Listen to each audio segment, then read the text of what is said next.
Good afternoon, everyone. My name is Dr. Jody Guest. I am an infectious disease epidemiologist and professor and vice chair of the Department of Epidemiology at Rollins School of Public Health here at Emory University. I lead Emory's COVID-19 outbreak response team and am the host for Emory's COVID-19 video events, where we cover important topics about the COVID-19 pandemic.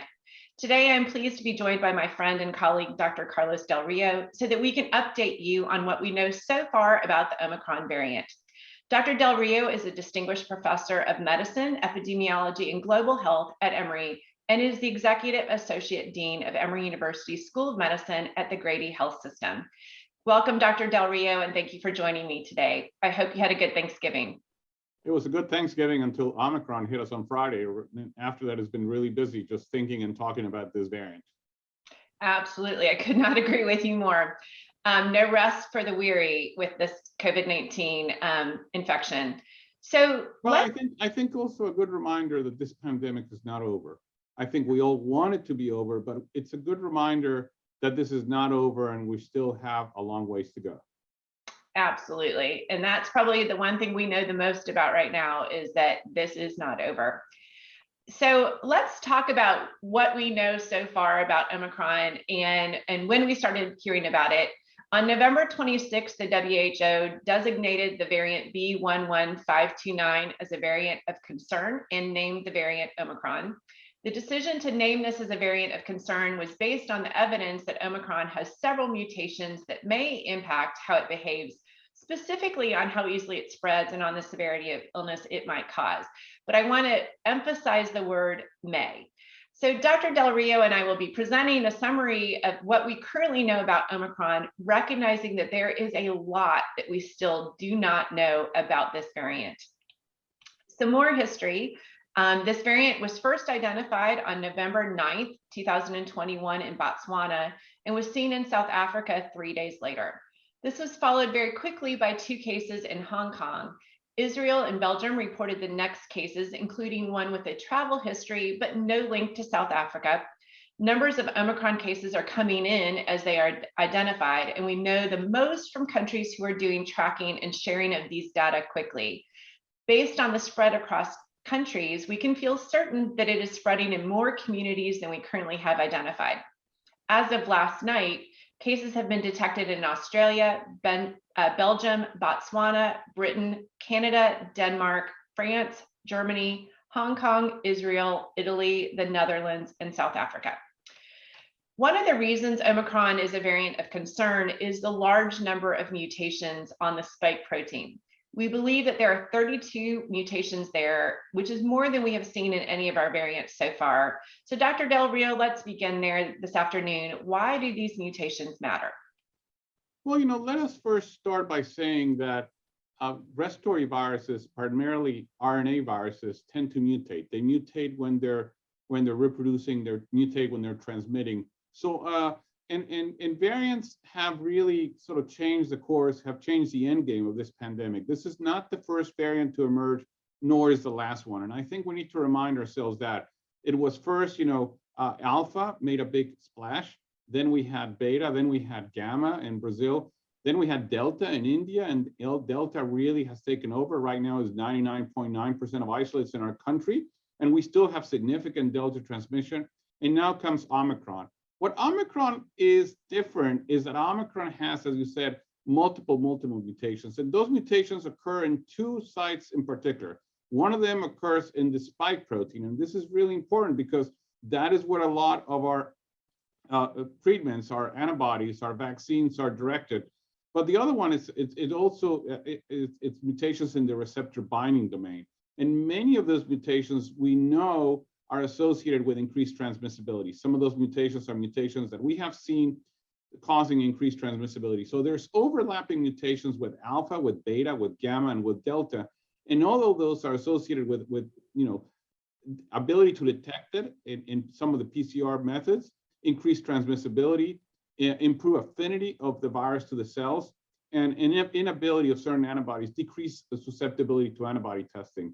So that's why WHO, that's why scientists are increasingly alarmed by this strain, because it does appear to have a lot of those things that that make us worry. However, at this point in time, there's many things that we don't know, and trying to go from what we think we know to what we know is going to take some time. So the next thing we can tell people is, when people say, well, the vaccines will still work.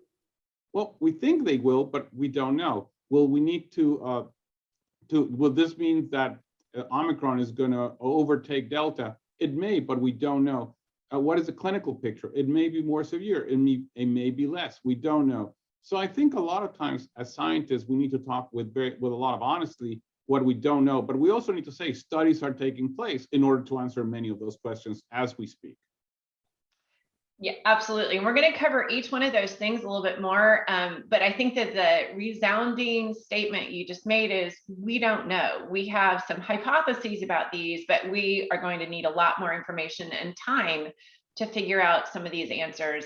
With the large combination of mutations that we're seeing, including some, as you said, that we know have been problems in other variants, can we know for sure that they're all going to come together and be worse, or is it possible that some of them might cancel each other out? I think all of that is possible. What we're seeing, which is a little concerning, is we're beginning to see this variant spread rapidly in South Africa. Now, we have to start by saying South Africa was having a very low transmission right now. So when we say spread rapidly, it means that South Africa went from having about 300 cases a day to having 4,000 cases a day. Right. I mean, it's still much, much lower than what we're seeing in our country, for example. So South Africa was really in a period of pretty much no cases. So seeing a rapid increase is not going to take much, right? And then Absolutely. What also happened is that, despite the fact that there is vaccine availability in South Africa, only about 28% of their population is vaccinated. And when I talk to my colleagues in South Africa, they're telling me that there's a lot of vaccine hesitancy, primarily among young people. So again, we're not the only country dealing with vaccine hesitancy. Vaccine hesitancy is a global issue, and again emphasizes the importance of vaccination. Had this variant come in a highly vaccinated state, we may see a very different presentation. But we do know that this variant appears to be capable of infecting both vaccinated and unvaccinated people. However, some of those vaccinated people seem to have pretty mild illness, but I will caution from assuming that, because most of the cases we've seen so far have been in young individuals. So maybe when older individuals get infected, there'll be more severe disease. That's important to note. There is some conversation that this mutation may have happened in one immunocompromised person and not a mutation from the Delta variant spreading wildly. This is, of course, another reason that we want to make sure everyone gets vaccinated so that the virus does not have a place to mutate. But what have you heard about this theory that it may have originated in one person? Well, we know that immunosuppressed individuals, and again, we're talking about somebody with HIV infection who had very low CD4 counts, was not an antiretroviral therapy. We know that immunosuppressed individuals who get infected can be infected for very long periods of time. They don't clear the virus as quickly. And when they don't clear the virus as quickly, the virus survives in that individual by mutating, by continuously changing to evade the immune system. So yes, we and others are very concerned that immunosuppressed individuals could potentially be how these variants are being developed. So it is critically important that those immunosuppressed individuals, like for example, people with HIV, they get an antiretroviral therapy, they get their immune system reconstituted, because if we do that, then they respond to the vaccine like anybody else, and they don't have that ability. But it also reminds us how immunosuppression and multiple other conditions could potentially change the game and change what we're seeing. So developing of monoclonal antibodies and rapidly treating immunosuppressed individuals so that we help them clear the virus becomes a strategy that is currently being explored, because I think it becomes very important that if we cannot protect those individuals with vaccination, if you're somebody, for example, a transplant recipient, you may not respond to vaccination. What else can we do to protect you? Because we don't want you to get infected. And again, emphasizes that immunosuppressed individuals, transplant recipients, those that are getting biologicals, people with HIV, untreated HIV, it's really important that we emphasize in them the importance of non-pharmacological interventions, masking, social distancing, hand washing, all those things that we talk about over and over, which are very effective strategies to also prevent you from getting infected. It's also important that you are around people who've already been vaccinated to protect those who have immunosuppression that you are near. While it's not clear whether Omicron is more transmissible compared to other variants, including Delta, there is some information coming out of South Africa. And as you suggested, the numbers were already really pretty low in South Africa. So an increase in small numbers, does not take very much. But we have seen about a 500% increase in the past 3 days. And going along with that is test positivity is also going up, suggesting more cases than are being diagnosed.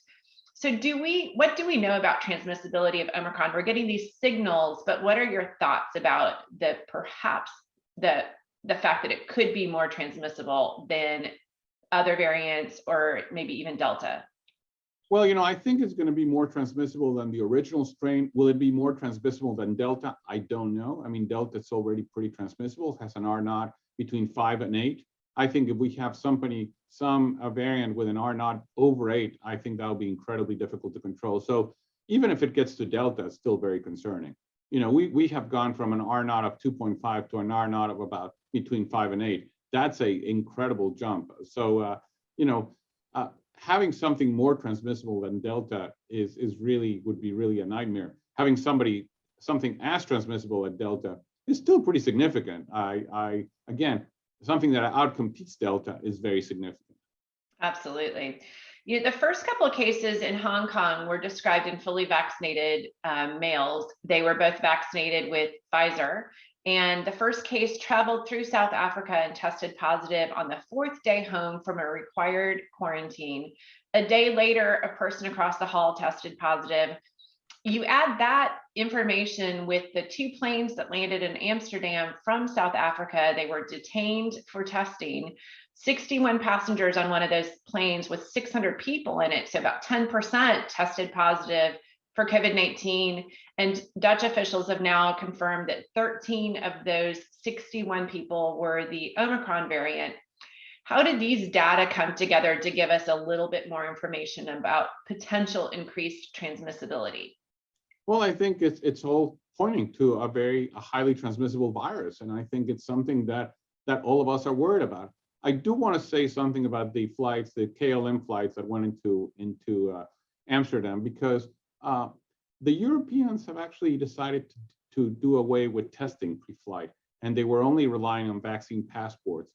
And I think it's a good example. And I would say I'm glad the US has continued to require testing of everybody boarding an international flight, regardless of whether you're vaccinated or not. I think if the Europeans had been testing prior to boarding the plane, they probably would have avoided an infected passenger getting on the plane and then transmitting to others.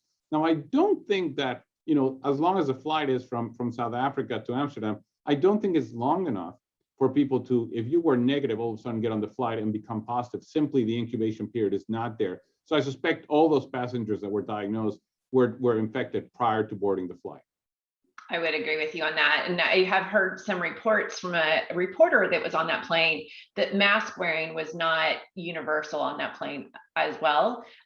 Again, probably not where they caught COVID-19, but still not our best public health interventions. Well, again, I want to emphasize the importance of testing. And I tell this to people. I think, we talked about it before Thanksgiving. I think if you're going to be traveling, right now, the US requires you to be tested before you travel internationally. But if you're going to travel to visit family somewhere or get a get together right now, where the holidays happening, I think testing is very important. I think you could probably get tested, 72 hours before you get on a flight, and then get tested after you arrive to your destination, a day or two after you arrive to your destination. And you will be able to catch in case you were infected and asymptomatic, and you will be able to then prevent transmitting to others. So I'm hoping that the US not only continues with testing on international flights, but actually enhances testing, maybe does, twice testing or double testing or testing on arrival after an international flight. There are multiple ways that can be implemented to really use testing in an effective way to prevent, to create essentially the flights becoming a bubble. Absolutely. My entire family got together for Thanksgiving, and we all had a testing regimen before we got together, and one for my family after we got back home from traveling as well. It's not yet clear whether infection from Omicron causes more severe disease compared to infections with other variants. Initial reports of infections in South Africa were among university students, and we know that younger individuals often, not always, but often have more mild disease. Is there currently any other information that might suggest that symptoms associated with Omicron are different from those from other variants? We don't have enough information yet. There's simply too few cases studied, but there's anecdotal information suggesting similar presentation and similar illness primarily, but the data comes mainly from young people. So again, we don't know what's going to happen with older individuals. So preliminary data does suggest that there are increasing rates of hospitalization in South Africa, but this may be due to increasing overall numbers.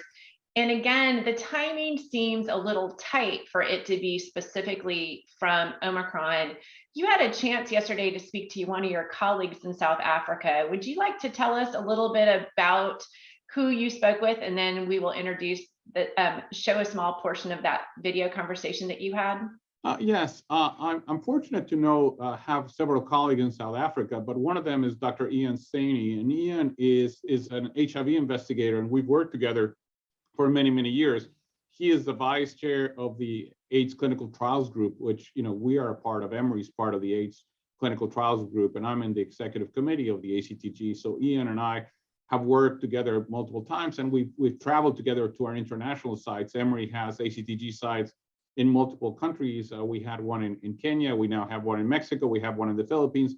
So I'm in constant communication with Ian. So I decided to give Ian a call and really get from the horse's mouth what was going on in South Africa. And Ian also is in the ministerial committee that advises the president of South Africa on COVID issues. So that again gives a unique opportunity of somebody who really is in the know-how, who really is up to date on the information. And I think you will hear from Ian, first of all, a lot of what is known, which we have said here, but also you would hear how he very much is really opposed to the travel bans that have been implemented.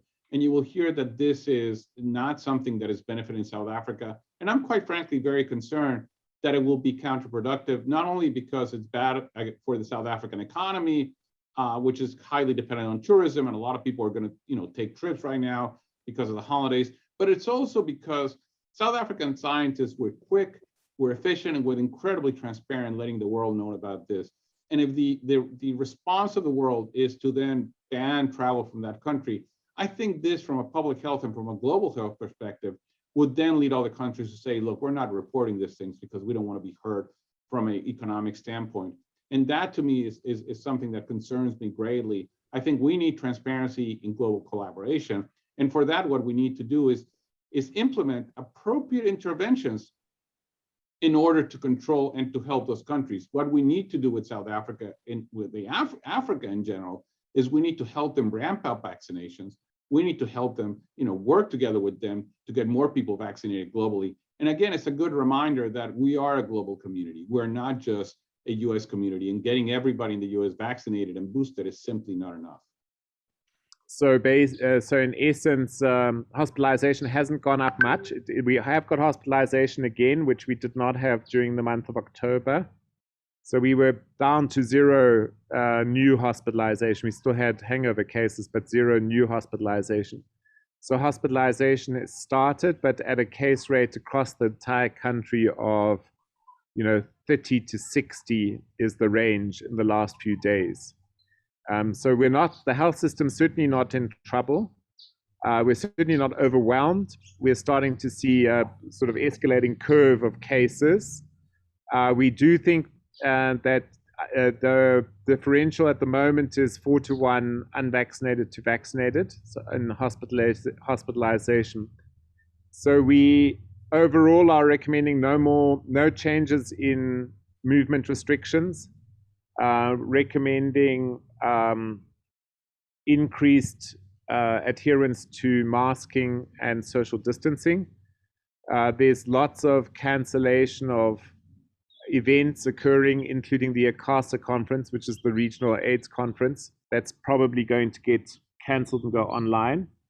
And we are But at the moment, we're not increasing any lockdown or movement restrictions. The president's speaking tonight, but which will be the final resolution of that. But indeed, we anticipating the case rates to go up, but we still don't know what impact it's going to have on severity of disease. I think that the current travel bans and this paranoia of airplanes coming to South Africa is a knee-jerk reaction that's just too early, because we don't actually know how severe this is going to be. And besides, I think that flights are done with PCR testing before leaving the ground. The Amsterdam flights, the Europeans had dropped PCR testing as being a requirement for travel. They were traveling on vaccine passports, and I do think we probably need to assure the world by going back to doing PCR testing before flights. So the flights to the US still had that in place. Yeah, so you had there's still the requirement of testing, right? Yeah. And then South Africa is certainly not going to stop anyone coming. So we want people to come. The issue is that at the moment there's a hold on all flights, which is just is crazy. Is I think total overkill and not necessary at this time. So I want to touch base about the travel bans that you brought up a second ago. The WHO does recommend countries enhance surveillance and sequencing of cases, and then sharing of the genome sequences on publicly available databases, and continue to report cases and clusters very quickly to the international community. We do owe Hong Kong and South Africa our thanks. Hong Kong for their great contact tracing, and South Africa for sharing these data and raising an alarm so very quickly. If the travel bans were instantaneously put in place, that would be perhaps a different conversation, but we already know that this is spread across the world. And so do we have any reason to believe that it's already in the United States, or is it just on its way? It's hard to know, but my guess, given the number of travelers that we have, there are flights from South Africa into the United States into at least 4 different cities that I can think of. There are nonstop flights from South Africa. My guess is that we already have it here. We simply have not found it. The US has ramped up genomic sequencing, but we're currently sequencing about 5 to maybe 10% of cases. We're nowhere close to what other countries are doing. When you hear what other countries, including South Africa, are doing in genomic sequencing, we are way behind. So the reality is we probably haven't looked hard enough in order to find it. And I think, again, at the end of the day, I want to remind people that doesn't mean that you need to do anything different. If you continue masking, if you continue, doing the things we talked about, but more importantly, if you haven't been vaccinated, get vaccinated. And if you've been vaccinated, get boosted. Everybody's eligible for a booster right now. And we need to just simply take advantage of that, because I think that if you've been boosted, even if you get infected, you will be pretty much, very mild, asymptomatic, and you're not going to end up in the hospital. And again, the goal of vaccines is to prevent severe disease and death. Absolutely. And so vaccines and their effectiveness against Omicron is, a lot of conversation on the internet right now about the Omicron variant will escape our vaccines, which are so incredibly effective, including against the Delta variant. Given that we already know a fair amount about a lot of the more serious mutations that we're seeing on Omicron, is there reason to believe that our vaccinations won't work with Omicron? What I hear from talking to vaccine specialists, people that actually looked at this, and immunologists, they say that the vaccines should work. They will work probably less than they did against Alpha, but they're still going to work probably no different than they do against Delta. And even if the efficacy goes down a little bit, again, if you get boosted, the efficacy is rapidly recovered. We know from Delta that if you get boosted, your response to the vaccines dramatically improves. There's a study from Israel, for example, showing that after you boosted individuals, the chance of getting infected decreases 10-fold, and the chance of getting severely ill or hospitalized decreases close to 20-fold. So again, an emphasis, and I want to remind everybody, go get your booster. It's available today.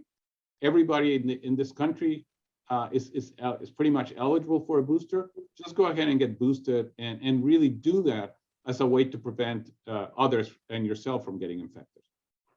Absolutely. That there was some positive news from Omicron, and that is that it seems to be easily picked up on our current form of tests, our PCR tests, the way they're set up, and our antigen tests. So how well are those tests working? And then let's talk about using tests as a strategy to slow the pandemic. So, vaccination offers many advantages, but testing is also incredibly important to stop the spread of infection, detect it early, and know when we need to get someone to monoclonal antibodies or perhaps one of our newer antiviral pills that we have available. So the testing, there's one type of test, which is the Tachman PCR testing, and that does not pick this variant well because it produces something called S gene target failure, and that means that when you do PCR, different genes are targeted in the PCR testing, and the S gene or the spike gene is not picked up in that test. And in fact, that's what led the South Africans to say something is going on, because all of a sudden they saw a cluster, primarily among university students, in which there was S gene target failure. So that's a marker from a variant. And we saw that before with Alpha, that's a marker of a variant. The type of testing we do in the US, PCR testing, most of the ones we have, either the Roche assay or other assays, pick up that variant. But again, S gene target failure is something that the laboratorians can look at. Now, the rapid tests primarily focus on the nuclear protein, they're not targeting the antigen, is not the spike protein. So the rapid test should work just fine to pick up this variant. I think what we are seeing in the US right now, which worries me, is that our testing has really gone down. And again, I want to emphasize to people is that testing is available. We have to use it. We want to be sure that people are getting tested, because the way to pick up, as you said, addressing an infectious disease, addressing a transmissible infectious disease, the strategies we have are information, which is what we're doing right now, identification, which is done through testing, and isolation. If you don't know you're infected, you're not going to get isolated. And if you wait until you have symptoms, it's probably going to be too late. So testing is a critical strategy. I wish we had more access to rapid testing in our country. I think there's currently access, but it's expensive. If you go and buy a rapid test right now, it's costing you in the neighborhood of $20 to $25, which is simply too high for using as a strategy for most of the population.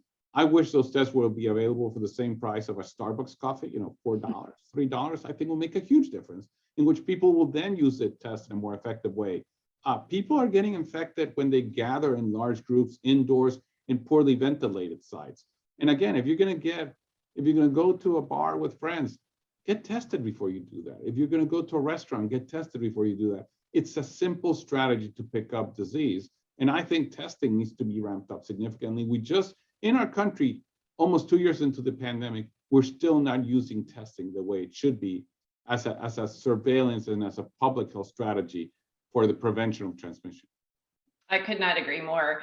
As I said earlier, my family all had testing regimens before Thanksgiving, and we traveled with some rapid tests with us as well. My daughter actually picked up a cold when we were home for Thanksgiving, but because I had sequential antigen tests already, I was pretty comfortable she didn't have COVID-19, but I had one available. So we tested her again, and then we tested her again a couple of days later, just to make sure that it indeed was not a case of COVID-19. And that really does help make it easier to be around people, even small crowds, if you have, a stuffy nose or something.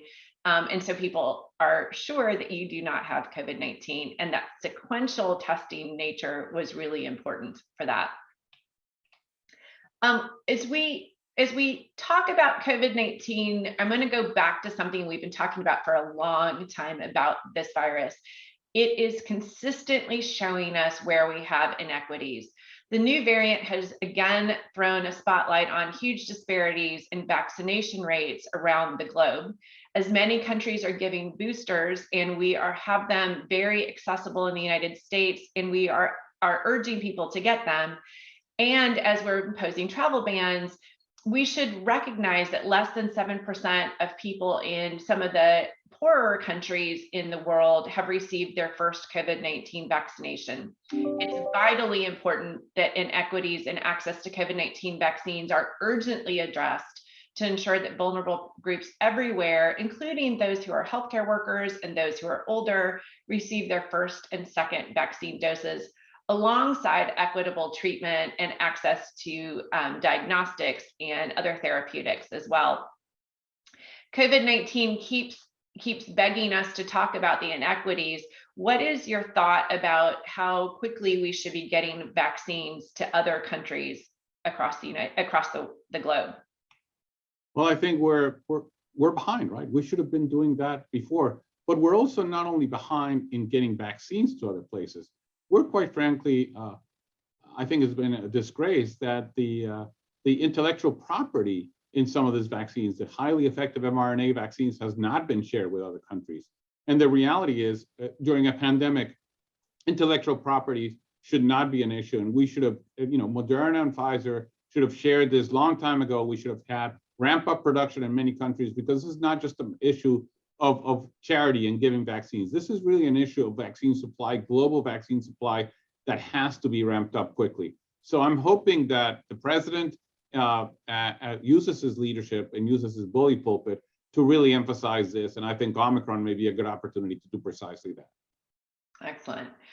So as we wrap up here today, I want to remind everyone that the US still has a very large amount of Delta variant circulating. We've spent today talking about Omicron. That is what all the headlines have been since the news broke about this variant. But Delta is still here everywhere in the United States. Transmission is incredibly high in 82% of the counties in the United States. We have millions of people who are currently still unprotected from COVID-19, which is reflected by full hospitals in some states and more than 1,000 people who are still dying from a vaccine preventable illness every single day in the United States. While we wait to learn more about Omicron and see these increasing numbers of Delta again in the United States, what is your final advice for staying safe and stopping the spread of COVID-19? You know, if you have not been vaccinated, get vaccinated. And if you have been vaccinated, get a booster. I think the time is now. We should not wait anymore. When people say, I want to wait for more data, there's no more data. We have plenty of data. Get vaccinated, prevent you from ending up in the hospital, prevent you from dying. To me, as a healthcare provider, it has been incredibly hard to continue to see people getting admitted to the hospital, getting critically ill, dying, the great majority of them unvaccinated, and people that were not vaccinated because they didn't know about the vaccines, were unvaccinated because of misinformation about the vaccines. So I will also say that we are combating an epidemic of misinformation that is killing people, and I think it's time to stop that. I could not agree more. Dr. Del Rio, thank you so much for joining me today to talk about a bunch of things we do not yet know about Omicron, but we are watching carefully. We'll be back to update all of you once we have more information. Thank you all for watching. Keep doing the things that we know protect each of you and protect those around you. Get vaccinated if you're not vaccinated yet. Please get boosted if you're already vaccinated. Continue to wear your masks indoors in public spaces. Stay in well-ventilated spaces, and please use testing to make sure we stop the spread of COVID-19. Everyone, please stay safe.